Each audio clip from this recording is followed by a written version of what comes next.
सोलापुर जिले से एक बार फिर किसान आत्महत्या की खबर सामने आई है। यहाँ लगातार हो रही बारिश ने खेतों की फसल तो बर्बाद की है, लेकिन एक बुजुर्ग किसान की उम्मीदें भी छीन ली। जिले के मुस्ती गांव में 75 वर्षीय किसान ने खेत में फांसी लगाकर मौत को गले लगा लिया। दक्षिण सोलापुर तालुका के मुस्ती गांव में 75 वर्षीय किसान चंद्रकांत मालगे ने खेत में फांसी लगाकर आत्महत्या कर ली।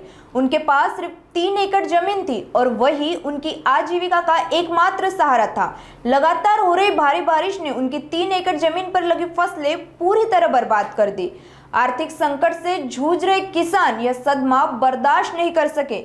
भविष्य की चिंता ने उन्हें अंदर ही अंदर तोड़ दिया। वह पिछले कुछ दिनों से गहरे तनाव में थे और अंत में उन्होंने ये आत्मघाती कदम उठा लिया। परिवार राज्य सरकार से न्याय और मुआवजे की मांग कर रहा है। वहीं सवाल ये है कि प्राकृतिक आपदा के समय किसानों की सुरक्षा और सहायता के लिए बनाया गया तंत्र कहां है और कब तक हमारे अन्नदाता यूं ही चुपचाप अपनी जान देते रहेंगे।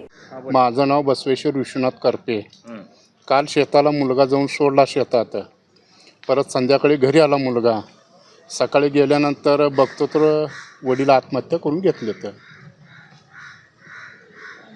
काय कारण आहे आत्महत्येचं? कारण म्हणजे शेतामध्ये पाणीच पाणी उभारलं ना, सोयाबीन, तूर, उडीदमध्ये कांदा, आणि लोकांचे 4 पैसे देणं आहे 2.5 ते 3 लाख। हे कसं होईल म्हणून तिने आत्महत्या करून घेतली। पैसे सावकाराकडून घेतलेत का बँकेकडून घेतले? बँकेकडून घेतले। 1 एकर जमीन होती का? 3 एकर जमीन आहे। काय पेरलं होतं? उडीद, सोयाबीन आणि मूग सगळं पाण्यात गेलंय, पाण्यात गेलं। पंचनामे झाले.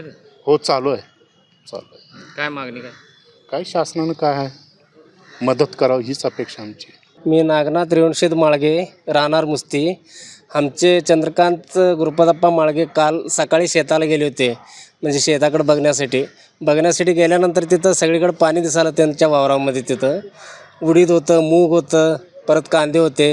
हे पिकाला बघून त्यांनी मानसिक त्रास करून घेतल्यावर मी संध्याकाळी आमचं भाऊ घरला आल्यानंतर पत्र्या शेडमध्ये एका वाशाला दोरी गुंडाळून आत्महत्या करून घेतली फाशी करून। काय शेतामध्ये उडीद आहे, तूर आहे, मूग आहे, कांदा आहे। हे अतिवृष्टी पाऊस लय भयानक झाले आमच्याकडे। पंचनामे झाले नाही का? पंचनामा झालाय, पंचनामा चालू आहे अजून।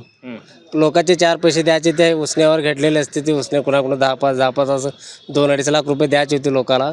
ते कसं द्यायचं आणि पुढचा संसार कसं चालवायचं म्हणून त्यांनी कंटाळून हे करून घेतले। किती मुलं होते काय? त्यांना 1 मुलगा 1 मुलगी आहे। त्या मुलाला 2 मुलगी आणि 1 मुलगा आहे। ते टोटल 7 जणांचं कुटुंब आहे।